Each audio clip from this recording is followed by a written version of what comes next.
Hello అండి. Hot సమ్మర్లో cool crunchy కీరా పచ్చడి చేద్దాం రండి. దీనికోసం 4 కీరాలు తీసుకొని చిన్న చిన్న ముక్కలుగా కట్ చేసుకున్నానండి. పీల్ చేయక్కర్లేదండి, పీల్ చేయకుండానే తీసుకోవచ్చు.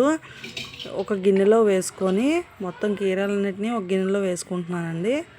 వేసుకొని దానిలో కొంచెం ఒక హాఫ్ స్పూను సాల్ట్ వేసుకోవాలండి. కీరా అంటే వాటర్ వేస్టబుల్ కదండి. దానిలో కీరాలో వాటర్ అంతా సాల్ట్ వేసితే కొంచెం ఊరుతుందండి, ఊరి బయటకు వచ్చేస్తుంది వాటర్ అంతాను.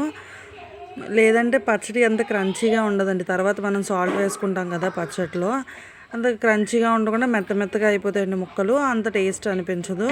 కొంచెం వాటర్ ముందే మనం స్క్వీజ్ చేసుకున్నామంటే దాని తర్వాతకి కొంచెం క్రంచీగా, మనం తినే టైంకి కొంచెం క్రంచీగా ఉంటాయండి. లేదంటే వాటర్ మొత్తం నానిపోతుంది, ముక్కలన్నీ నానిపోతాయి.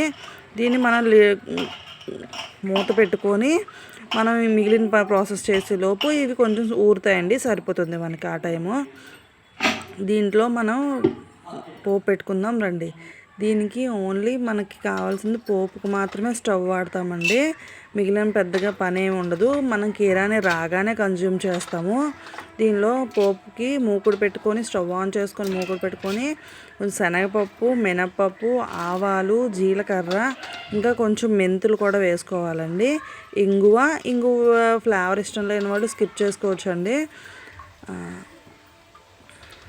కరివేపాకు, ఎండుమిరపకాయలు, అంత ఎండుమిరపకాయలు మనము అలా వేసుకోవచ్చు అండి, కట్ చేయక్కర్లేదు ఏమీని. మనం ఎలాగా మిక్సీ ఆడతాం కదా, ఇవన్నీ బాగా కలర్ మారేదాకా వేయించుకోవాలండి. కీరా చాలా మంచిదండి హెల్త్ పరంగా కూడా.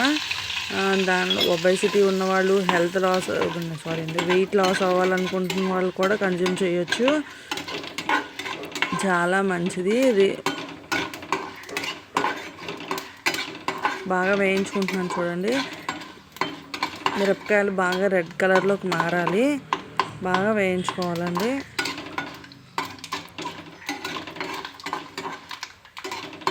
దీనిలో కీరాని మనం రాగానే కన్జ్యూమ్ చేస్తుందండి. దాన్ని వేచడం కానీ, ఉడకబెట్టడం కానీ, లేదంటే ఇంకొకటి కానీ ఏమి చేయట్లేదు. దీనిలో కీరాని పూర్తిగా రాగా మనం తీసుకుంటున్నాం, జస్ట్ పోపు మాత్రమే వేయించుకుంటున్నాము.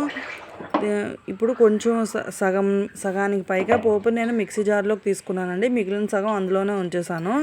దాన్ని మనం కొంచెం పలసిచ్చుకొని రావాలండి మిక్సీకి. కొంచెం పచ్చగా అంటే పంట కిందకి తగులుతూ ఉంటే బాగుంటుంది కదండి.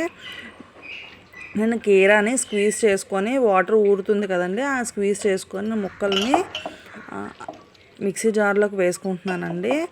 మరి అంత ముక్కలుగా ఉంటే పెద్దగా బాగోదు కదండి, అందుకు. అంతా కాదండి, ఒక 3/4 నేను వేసుకొని మిక్సీ ఆడుకుంటున్నాను. మిగిలిన ముక్కల్ని అలాగే ఉంచేస్తున్నానండి. అది కూడా ఫుల్గా మిక్సీ పేస్ట్లా ఆడియక్కర్లేదండి, కొంచెం కచ్చాపచ్చగా ఉంచుకొని ఆడుకుంటే సరిపోతుంది. దీంట్లోకి కొంచెం చింతపండు కూడా యాడ్ చేయాలండి. కొంచెం మొత్తం చింతపండు యాడ్ చేసుకొని మనం మిక్సీ ఆడుకోవాలండి. చెప్తున్నాను కదా, మరీ పేస్ట్లా అక్కర్లేదండి. ఇప్పుడు చూడండి, ఈ మాత్రం ఒక పావు ముక్కల్ని నేను వదిలేసి మళ్ళీ మిక్సీ ఆడుకున్న దాంట్లోనే స్క్వీజ్ చేసుకొని కలుపుకుంటున్నాను. అది కూడా చూడండి, నేను పూర్తిగా పేస్ట్లా ఆడలేదు.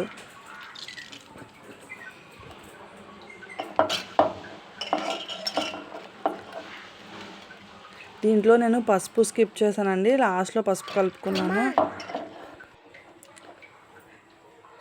చూడండి, మొత్తం పేస్ట్లా కాకుండా మొత్తం కలుపుకున్నాను కదండి. చూడండి, నాకు ఎంత వాటర్ ఊరిందో కనబడుతున్నది. మీకు తక్కువలా కనబడుతుంది కానీ బాగానే ఎక్కువ ఊరిందండి. ఇదంతా వాటర్ వేస్తే మెత్తగా అయిపోతాయండి ముక్కలు. నెక్స్ట్ ఇప్పుడు నేను పోపు వెనక్కి పెట్టాను కదండి, ఆ పోపుని తీసి ఇందులోకి వేసుకోవాలి. మొత్తం పోపునంతా వేసుకోవచ్చు. నేను మిక్సీ జార్లోకి వేసేసుకుంటున్నానండి.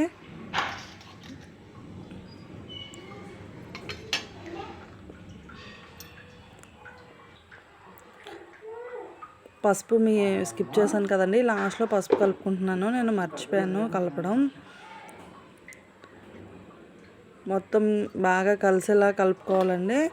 అంతేనండి, క్రంచీ కీరా పచ్చడి రెడీ అయిపోయింది. థ్యాంక్ యూ అండి. Thank you. మీకు ఏమైనా ఇన్ఫర్మేటివ్గా అనిపిస్తే ప్లీజ్ లైక్ చేయండి, షేర్ చేయండి, ప్లీజ్ సబ్స్క్రైబ్ చేసుకోండి. Thank you so much.